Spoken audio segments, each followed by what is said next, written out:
Alright, hello everybody. My name is Kadi, and today I'm going to talk about what happened on Friday. So, the day starts off with MNQ. I don't end up looking at the charts until like 9 o'clock type time. But anyway, so the trade that I first took was this demand on MNQ. Let's look at the 1 hour.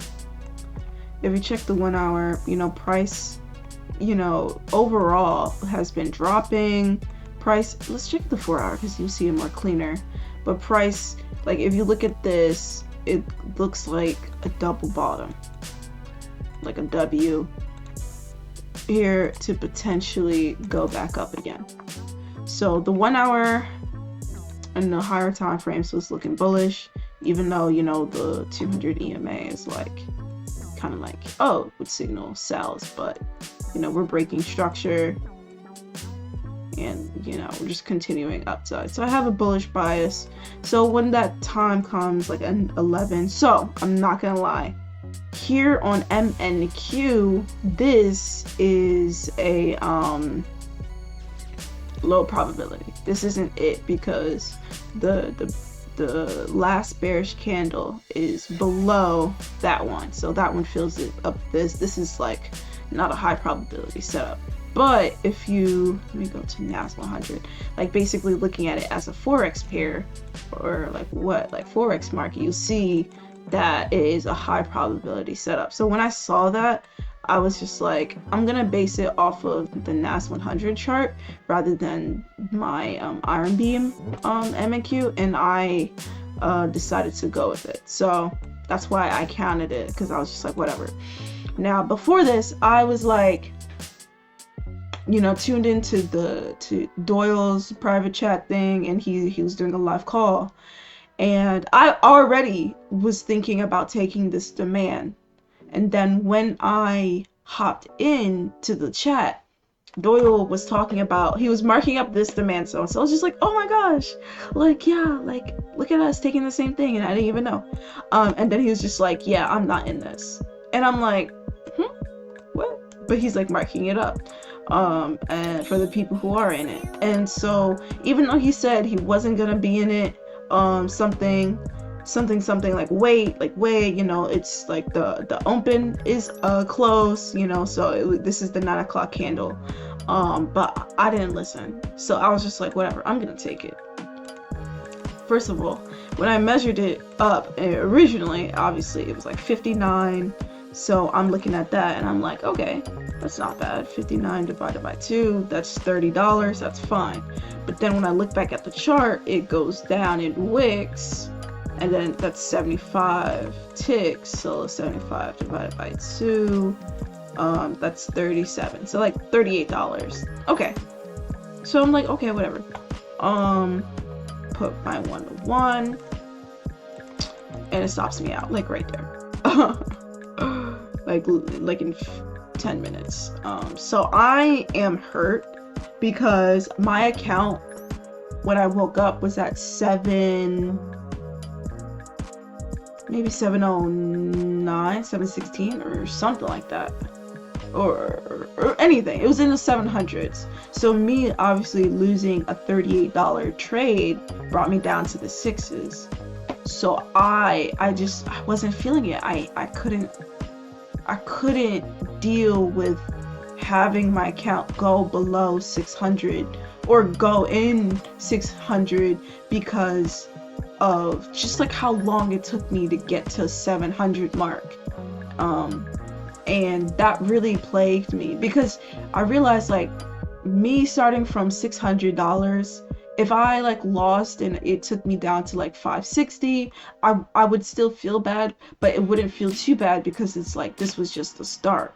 Now me, getting to the 700 club, it's like, woo, I just proved to myself that I'm able to grow an account to $100. And so knowing that I was able to do that, the idea of losing that progress really hurts me, because it's like it took me so long to just get to $100 that, like, having it go back down even just a little bit really, you know, messed me up. And my psychology is just dealing with losses is one thing, but dealing with what happens when you lose is another thing. For me, it's like, oh, you lost a trade. That's like one thing.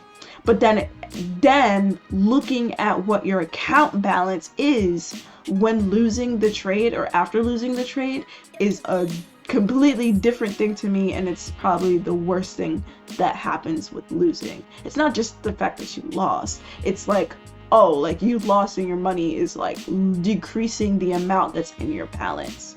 It's the same thing, but it's just like, in my head, it kind of feels like those are two different things, like they're separate, and that they give me two different feelings. It's like, oh, seeing that you lost $38 and then seeing what that $38 did to your account is like it's like crazy. I don't know. I keep on explaining myself, but I think you get it.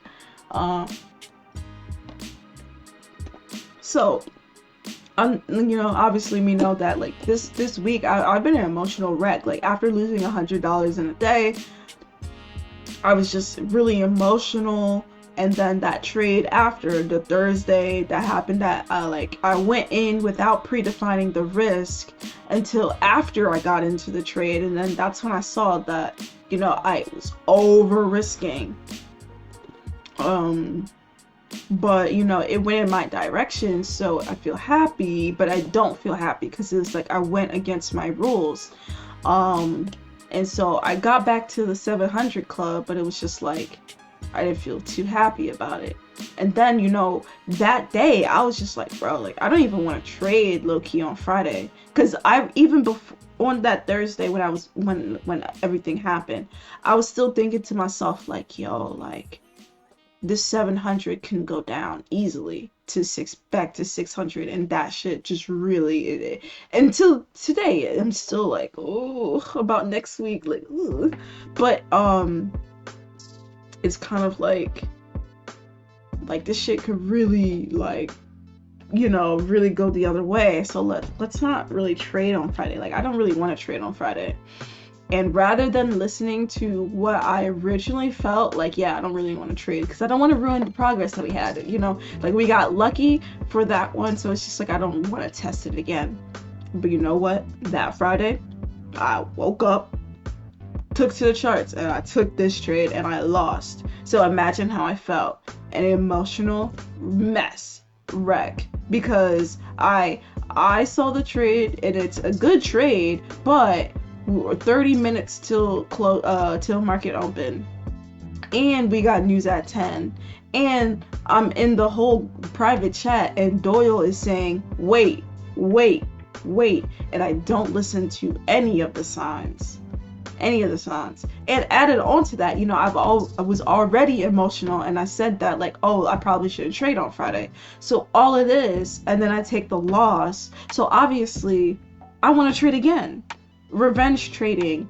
And so what happened was I just waited till Doyle found a trade that he was interested in and took the exact same trade as him, and it hit TP because he's a good trader. Not to say that he wins all the time, but he knows sure as hell what the fuck he's doing way more than me. So on MES, after my loss, not too long later, this candle happened and he took it for a breakout.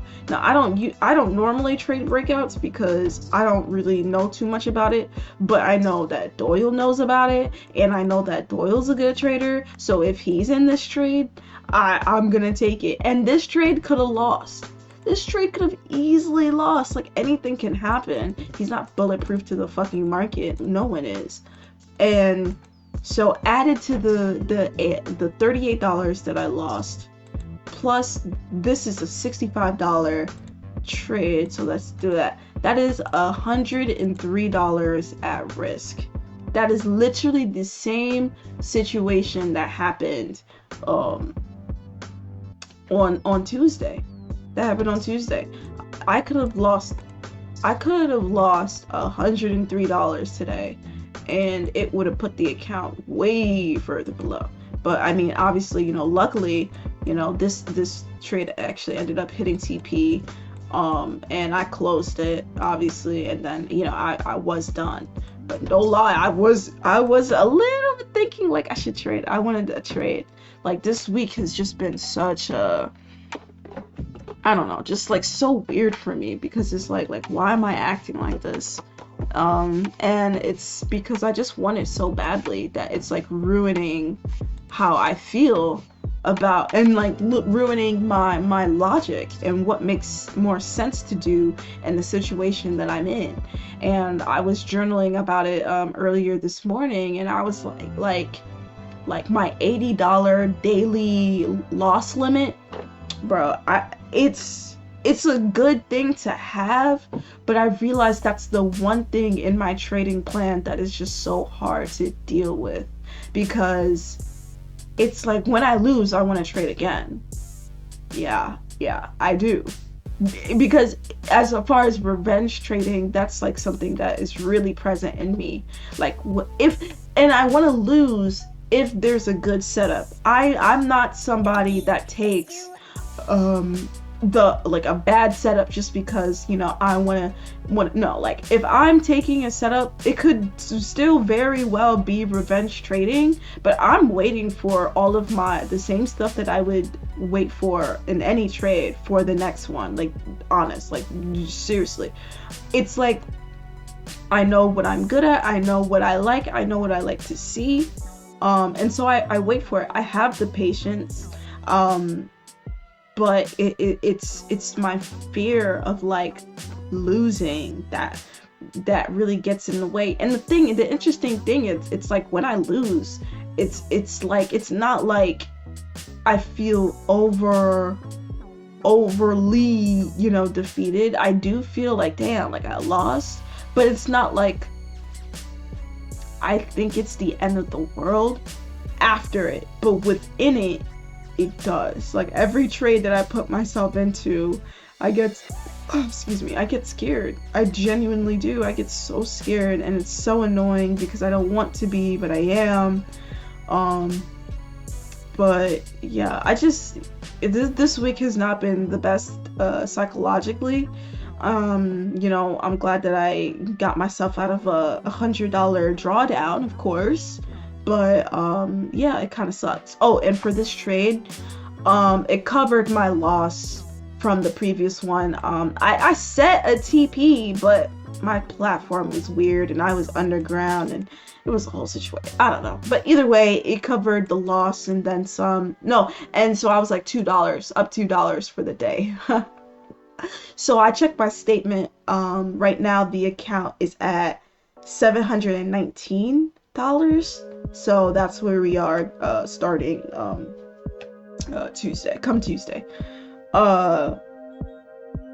Yeah, I just feel like I know how to trade, but I don't know how to train my emotions to be a trader. And I think that's what the next couple of years are going to really just be about. Like this stuff is not, there's not going to be like a one size fits all solution that's going to help me get over my fear. The only thing that I have to do is just be in it, really. Like when you drive, when you first start driving, at least in my experience, driving on the regular roads, that was cool, but driving on the highway, I was absolutely terrified. Like merging, switching lanes, watching out for people. It's just so crazy. Like I was so scared. Like I really remember like panicking and having anxiety every time I tried to merge into the highway. Like I just remember my heart beating fast and just straight panic. But I mean, now I was literally on the highway just swerving, just like cutting up, like, and it's just like I have experience. I've been on the road. I've been driving since I was 16, and so I have like, I don't know, like 6-7 years of driving, maybe, I don't know. So it's like I'm just used to it now. And so I just gotta remind myself that trading is the same thing. I gotta remind myself that I am a freshman about to be a sophomore in 2 months. So if I don't have all the stuff, down packed, if my heart's still beating because the trade is going down, when stuff like that, like, this is normal, like, this is fine. And just the more I do it, I'll be over it, because I'm gonna keep on losing. Losing is a part of the sport, bro. Losing is a part of the sport. And it's the thing that you say you get, but it's so hard to accept, because it's like, who wants to lose? I know damn well I don't. But yeah, this was the thing. I just want to get better mentally. That's really the only thing. That's the thing that makes me happy. But no, sorry, that's the thing that makes me upset, and disappointed in myself, because it's like, you're in the, like, I know that I'm in the way of my own success. Like, there's literally nobody else. Like, I can't point fingers, and I won't point fingers, but I'm just saying, like, in general, there's nobody else but me. So it's like, I gotta be the one to really get out of the fucking way of my own self, push me to the side, and remember that I got this, George Lopez, I got this. So it's like I have it. Now the good thing is like I'm a good trader, like, I don't make the best decisions all the time, but it's like I'm not done with it. It's just my emotions are it's just like, once I get those under wraps, like, it's like I'm really going to change my life, and I don't even know how to like handle that. Like the idea, like, the way that I know that I'm going to become a consistently profitable trader is just so deep within me that it's like I'm already there while I'm not there. And I think something that really gets to me, it's like, that's like a goal that I know that I'll reach, and I want so badly that I'm forcing it so hard. Like, I'm doing too much when I should be doing like way little. And so I really just, I just need to lose, and I need to fail. I need to deal with failure and keep on going after it. And I've dealt with failure my entire life, and I've kept on going, but this is just something, trading is just something that I just want so badly, because I know once I got it, like, it's going to change my life for the better. Like, and I just know that, because like, it's, bro, like, come on.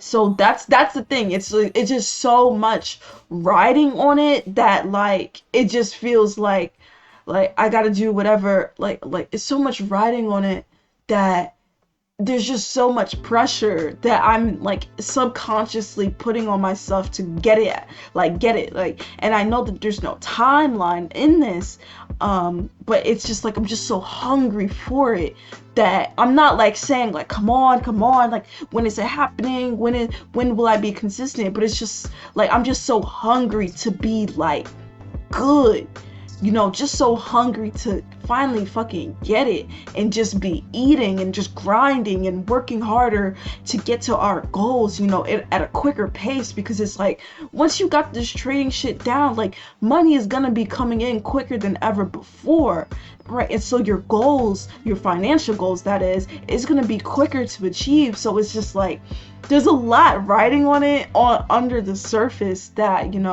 I'm just now bringing up. And so it's just really hard for me to be so, I guess chill, because like, bro, like, I never felt like this about school at all. I never felt like this when I was in college at all. Like, I never had that grind to just wanting to learn and just grow and really hone in on my skill. Bro, I was just Quizleting, chegging, all of it, and